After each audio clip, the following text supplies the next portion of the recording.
Hi, welcome back.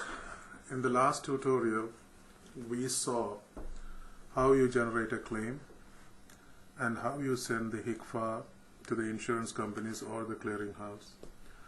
Now we are going to see how we enter payments.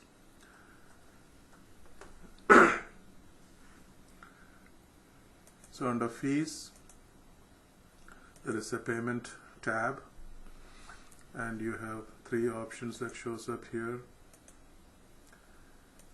It's for making new payments, searching payments and editing them. So you can search by any of these options. Was it a check payment? You just search it and you see all the check payments. Now insurance payments, or you can do it by a combination of all these things, and you can say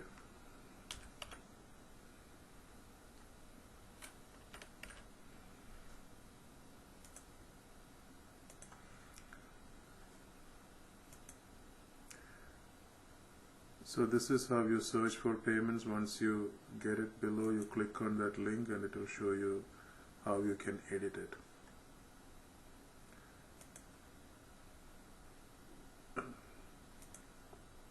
Now a new payment, you can receive payments from either patients or from insurance companies.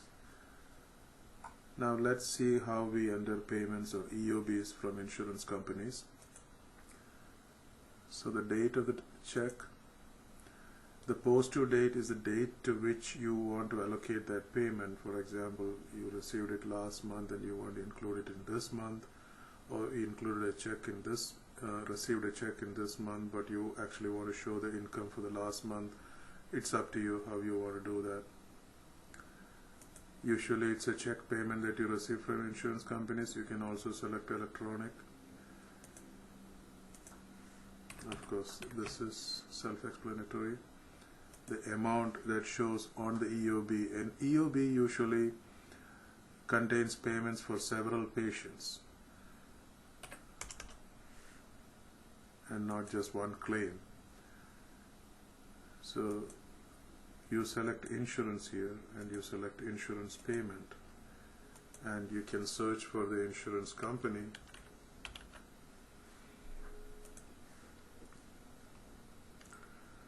Also, you can choose what is the deposit date, and this amount over here, what you see is what we call the undistributed amount, which is basically you have now entered the check, but you have to distribute that check among the various claims that you have received. So either you can press allocate or you can press save changes. It will ask you whether you want to allocate. Yes. Now the EOB will say to which patient it will be. So I search for the patient, and all the claims that are not paid for that patient will show up, and you can start entering it. Over here you see whether it's for insurance 1, insurance 2, insurance 3, or the patient, which we'll go into later. So this is the service date, this is the encounter, this is the CPT code, the charge, the copay he had paid earlier, the allowed amount, what is actually paid, what is adjusted amount, deductible, take back, if there is any codes that you have, and if you want to follow up on that claim, you can click here and enter a follow-up reason. So right now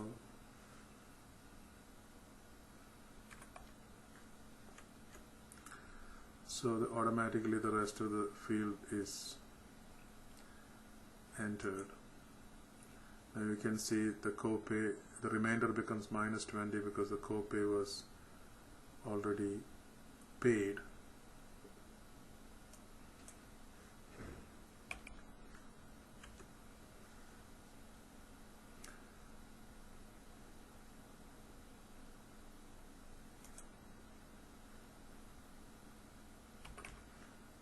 As you can see, when I enter that amount, the balance on the top here has reduced, and similarly that happens here as well.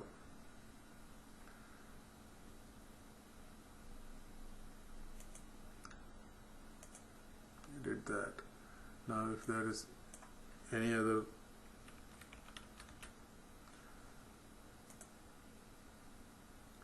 you can keep on doing that until this amount is complete, or you can come back, choose to come back later and do it again, and I'll show you how you can come back and do it again.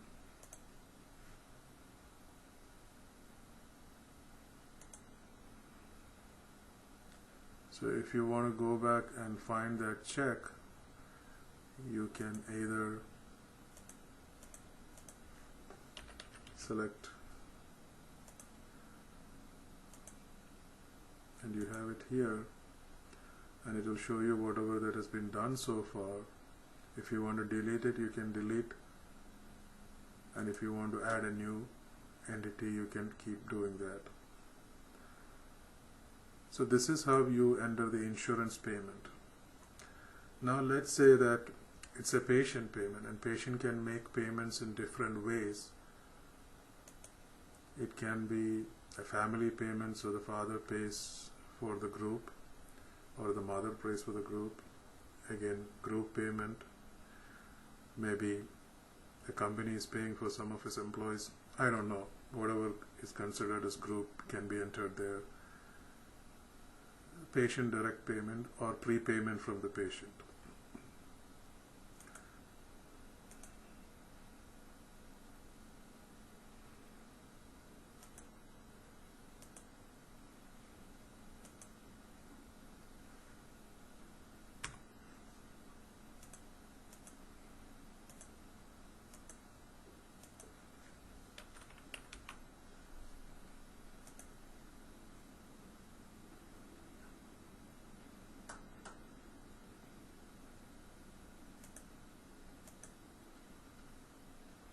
And the patient will come in here.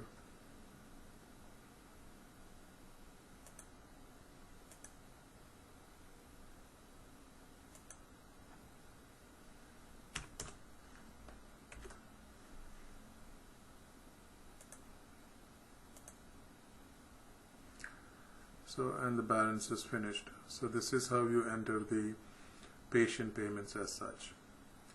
Now for posting electronic remittance advices, you can go here, you can select the file and just upload and press process ERA, and that will do it. Now there is another part where you need to print out patient statements. So you go to the billing module, press on EOBs. This is also the place where you can still, in the old system, you could still enter the payments. So you can select due from patients and just search, and you can select what you want to do.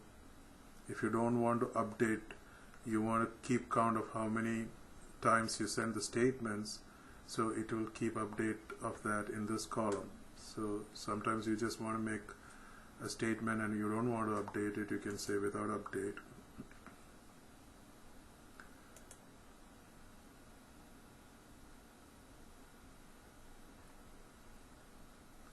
And this is how the patient statement will look.